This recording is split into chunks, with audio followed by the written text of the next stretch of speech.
ঈশাকে র্যাম্পে হাঁটিয়ে উচিত শিক্ষা দিল পর্ণা। হ্যাঁ বন্ধুরা, এমনটাই দেখা যাবে। তাই সম্পূর্ণ জানতে ভিডিওটিতে লাইক দেওয়া, চ্যানেলটি সাবস্ক্রাইব করে দেখতে থাকুন। গল্পের শুরুতেই দেখা যাবে দত্তবাড়িতে একটা চোর আসে। ওইদিকে অয়ন আর মমিতাও শাড়িগুলো সরানোর জন্য এসে যখনই শব্দ পায় তখন লুকিয়ে পড়ে। তারপরে চোরকে দেখে অয়ন আর মমিতা এসে চোরটাকে ধরে ফেলে। তখন তো চোরটা ভয় পেতে থাকে আর বলতে থাকে, আমাকে ছেড়ে দিন, আমাকে ছেড়ে দিন। তখন অয়ন বলতে থাকে, এই তুই কোথা থেকে আসলি রে? তোর সাথে কয়জন আছে? তখন চোরটা বলতে থাকে, আমি একাই এসেছি, আমি একাই, আমাকে ছেড়ে দিন। তখন অয়ন মনে মনে বলতে থাকে, যাক, পেয়েছি বেটাকে, এই বেটাকে দিয়েই এবার কাজ হাসিল করতে হবে। ওইদিকে পর্ণা শব্দ পেয়ে বলতে থাকে, কিসের শব্দ হলো মনে হলো, না গিয়ে দেখি তো।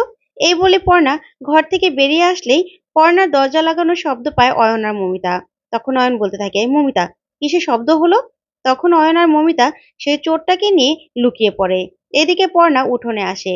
উঠোনে এসে দেখতে পায় যে শাড়িগুলো সব ঠিক আছে। তখন পর্ণা বলতে থাকে, এখানে তো সব ঠিকই আছে, তাহলে আমি কিসের শব্দ পেলাম? নাকি সেটা আমার মনের ভুল? যাই তো দেখি তো শাড়িগুলো সব ঠিক আছে কিনা দেখি। তখনই ব্যাগগুলো খুলে খুলে শাড়িগুলো চেক করতে থাকে পর্ণা। দেখে যে সবগুলো শাড়ি ঠিক আছে। তখন পর্ণা বলে, না, আমি মনে হচ্ছে এই ব্যাপারটা নিয়ে একটু বেশিই ভাবছি, যাই গিয়ে শুয়ে পড়ি। এই বলে পর্ণা গিয়ে শুয়ে পড়ে। ওইদিকে সকাল হয়ে যায়। সকাল হলে দেখা যাবে সবকিছু গুছানোর তোড়জোড় শুরু হয়ে যায়। আর র্যাম্পে হাঁটার প্যান্ডেলও সাজানো শুরু হয়ে যায়। তারপরে দেখা যাবে সৃজন বলতে থাকে, পর্ণা, মডেলরাও এসে পড়বে। সবাই সবাই একদম রেডি থাকতে হবে, বুঝতে পেরেছো? তখন পর্ণা বলে, হ্যাঁ হ্যাঁ, আমিও না তোমাদের দিয়ে আরেকবার সেই প্র্যাকটিসটা করিয়ে নেব, ঠিক আছে? শাড়িগুলো বের করছি। এদিকে কৃষ্ণা বলতে থাকে, হ্যাঁ, বাড়ির বউ ধেই ধেই করে নেচে বেড়াক আর আমি একা একা কাজ করে মরি। তখনই বর্ষা বলতে থাকে, এই কথা বলছো কেন মা? তোমাকে তো রুচিদি সব সম্পূর্ণ সাহায্য করছে, আবার বৌদিও ফাঁকে ফাঁকে তোমাকে সাহায্য করছে, তাহলে এরকম কথা বলছো কেন? তখনই কৃষ্ণা চুপ করে যায়। তারপরে রুচিরা বলতে থাকে, আচ্ছা পর্ণা, আমি কোন শাড়িটা পরবো দেখাও তো। তখন পর্ণা বলে, একদম ঠিক কথা বলেছো রুচিদি, আমিও এটাই ভেবেছিলাম, কে কোন শাড়িটা পরবে হাঁটবে সেটাই আমি বের করছি, দাঁড়াও। তখন জেঠিমা বলতে থাকে, আচ্ছা পর্ণা, একটা কথা বলতাম, আমি কি পারবো র্যাম্পে হাঁটতে? আমার না হাঁটুর ব্যথাটা অনেক বেড়েছে। তারপরে বর্ষা বলতে থাকে, জেঠিমা তুমি কি যে বলো না, তুমি অভিমন্যু সেনের ঠাকুমা হয়ে পর্ণা বৌদিকে বাড়িতে নিয়ে আসতে পারলে, আর এই র্যাম্পে হাঁটতে পারবে না? তখন এই নিয়ে সবাই হাসাহাসি করতে থাকে। ওইদিকে পর্ণা ব্যাগ খুলে যখনই শাড়ি বের করবে তখনই দেখতে পায় ব্যাগের মধ্যে সব খড়কুটো ভরা আছে। তখন পর্ণা প্রত্যেকটা ব্যাগ চেক করেই সৃজন বলে চিৎকার করে ওঠে আর বলতে থাকে, সৃজন, সর্বনাশ হয়ে গেছে, আমাদের এখানে তো একটা শাড়িও নেই। তখন সবাই অবাক হয়ে যায় আর সবাই বলতে থাকে, কি বলছো পর্ণা? তখনই সৃজন এসে দেখে কোনো ব্যাগপত্রে কিছুতেই শাড়ি নেই। তখন পর্ণা বলতে থাকে, কি হলো শাড়িগুলো? তারপরে সবাই এ নিয়ে চিন্তা করতে থাকে। হঠাৎ করে পর্ণা দেখতে পায় যে অয়ন আর মৌমিতা মিটিমিটি হাসছে। তখন পর্ণা বলতে থাকে, আচ্ছা অয়নদা, এখানে সবাই চিন্তা করছে শাড়ির জন্য, তোমাদের এত হাসি কোথা থেকে আসছে গো? তখন জেঠু পুরো চমকে যায় আর বলতে থাকে, কি বলছো পর্ণা, তুমি ওদেরকে দেখেছো হাসতে?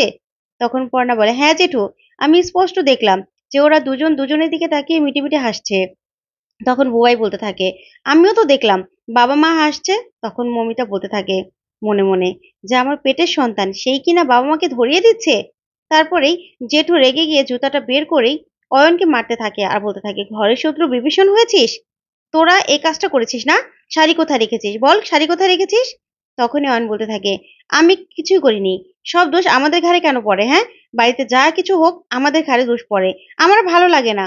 তখন কৃষ্ণা বলতে থাকে, দাদা, এই মেয়েটার যেহেতু এতই চিন্তা ছিল তাহলে ঘরের মধ্যে নিয়ে রাখতে পারলো না? তখন জেঠু বলতে থাকে, শোনো মেজো বউ, তুমি না ওদের দোষটা দেখতেই পাও না, যে যেখানে শাড়ি রাখা সেখানেই থাকবে, আর ওদের না চোখের আড়াল করলেও না, ওরা যেটা করে সেটাই করতো, তাতে শাড়ি বের কর। তখন জেঠিমা বলতে থাকে মমিতাকে, ছি ছি মমিতা, তোমরা যে আর কত নিচে নামতে পারো সেটা আমি ভাবতেও পারছি না। তারপরে পর্ণা বলতে থাকে, এখন তো শাড়িগুলো তো উদ্ধার করতে হবে। তখন অয়ন বলে, আমি নেইনি, আমরা কিচ্ছু করিনি। তারপরে সৃজনের বাবা বলতে থাকে, মাথা ঠান্ডা কর। আচ্ছা, আমাদের বাড়ির পাশেই তো মোড়ের মধ্যে একটা সিসিটিভি আছে না, যা ওটার ফুটেজটা নিয়ে আয়, ওটা তো আমাদের বাড়ির মুখে সামনেই আছে। তখন পর্ণা বলে, তাই তো, সৃজন গিয়ে নিয়ে এসো তো। তখনই সৃজনকে পাঠিয়ে দেয় সিসিটিভি ফুটেজ আনতে। তারপরে সৃজন সিসিটিভি ফুটেজটা নিয়ে আসলেই পর্ণা দেখতে থাকে, বাড়ির শুধু সবাই দেখতে থাকে। তখন দেখা যায় যে একটা চোর সবগুলো শাড়ি বস্তায় বস্তা করে বের করে নিয়ে যাচ্ছে। তখন পর্ণা বলে, এটা তো দেখে মনে হচ্ছে চোর। তখন অয়ন মনে মনে হাসতে থাকে আর বলতে থাকে যে আমি এবার কাঁচা কাজ করিনি, চোরটাকে দিয়েই বাজিমাত করে দিয়েছি। তখন ও ভাবতে থাকে যে কি করে চোরটাকে রাজি করিয়েছিল। অয়ন আর মমিতা রাতে চোরটাকে ওর রুমে নিয়ে গিয়েছিল। তখন চোরটা বলতে থাকে, আমাকে প্লিজ থানায় দেবেন না। তখন অয়ন বলতে থাকে, থানায় দেবো না, কিন্তু তোকে একটা কাজ করতে হবে। যেগুলো তুই চুরি করতে এসেছিলি সেগুলো এখান থেকে নিয়ে ঈশা হালদার বাড়িতে নিয়ে দিয়ে আসতে হবে। ঠিকানা তোকে দিয়ে দেবো, বুঝতে পেরেছিস? তখনই সে চোরটার মমিতা ছবি তুলে রাখে আর বলতে থাকে, এই যে ছবি তুলে রাখলাম, তুই যদি মনে করিস শাড়িগুলো মেরে দিবি, তাহলে কিন্তু এই ছবি দিয়ে পুলিশে ধরিয়ে দেবো। আর ঈশা হালদারকে জানিস? মন্ত্রী সুকুমার হালদারের বউ। তখন চোরটা বলে, না না, আমি কিছু করবো না, ঠিকানা দিন, আমি নিজে গিয়ে পৌঁছে দেবো। তারপরে অয়ন মনে মনে হাসতে থাকে, বলতে থাকে, এবার এবার কিচ্ছু করতে পারবে না আমাদের। তারপরে অয়ন বলতে থাকে, এবার কি হলো? আমাকে তো দোষারোপ করছিলে কি বাবা, আমাকে তো জুতাপাটা করছিলে, এখন কি করবে?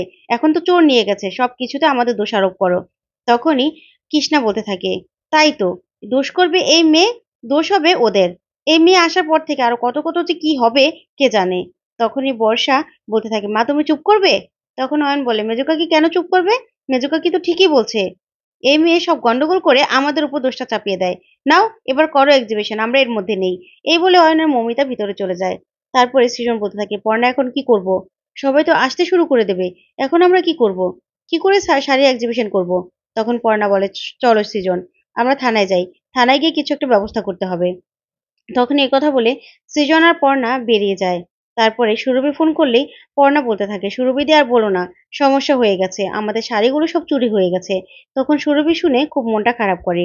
ওইদিকে অঙ্কিতা ম্যাডামকে গিয়ে সিসিটিভি ফুটেজটা দেখালে অঙ্কিতা ম্যাডাম বলতে থাকে, আপনাদের তো দেখছি সমস্যার শেষই হচ্ছে না। আচ্ছা দাঁড়ান, আমি দেখছি কি করা যায়, তবে তো সময় লাগবে। তখন পর্ণা বলে, ম্যাডাম সেটাই তো আপনাকে বলে বোঝাতে পারছি না, সময়টাই তো দিতে পারছি না, আজকে আমাদের এক্সিবিশন আছে, কি যে করব বুঝতে পারছি না। হঠাৎ করে চোর কোথা থেকে এসে এই শাড়িগুলো নিয়ে গেল।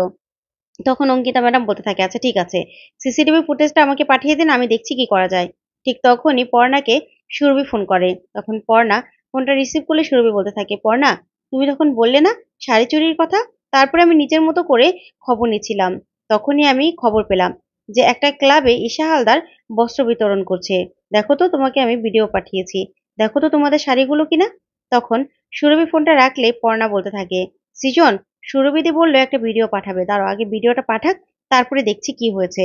তখন ভিডিওটা পাঠালেই দেখতে পায় যে সেখানে ঈশা হালদার লোকজন নিয়ে মানুষকে পুজোর জন্য বস্ত্র বিতরণ করছে, আর সেই শাড়িগুলো পর্ণাদের। তখন পর্ণা বলতে থাকে, দেখো সৃজন, দেখো আমাদের শাড়ি ঈশা হালদার বিতরণ করছে। তখন অঙ্কিতা ম্যাডামকে দেখালে অঙ্কিতা ম্যাডাম বলতে থাকে, সর্বনাশ, এগুলো কি করেছে? তখন সৃজন বলতে থাকে, পর্ণা ওই ক্লাব তো অনেক দূরে, এখন কি করব আমরা? তখন পর্ণা বলে, আমার শাড়ি তো আমি উদ্ধার করবই, আর ওই ঈশাকে এমন নাকানি চুবানি দেবো না যে সারা জীবন মনে রাখবে।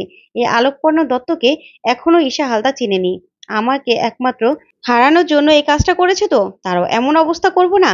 তারপরে দেখা যাবে ঈশাকে ধরে এনে বলতে থাকে, তোকে এবার পুলিশে দেই।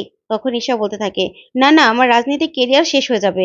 তখন পর্ণা বলে, তাহলে তোকে আজকে র্যাম্পে হাঁটতে হবে আর বলতে হবে যে দামে কম মানে ভালো, পর্ণার শাড়ি চাই। তখন ঈশা বলতে থাকে, আচ্ছা ঠিক আছে। তারপরে দেখা যাবে ঈশাকে দিয়ে র্যাম্পে হাঁটায়।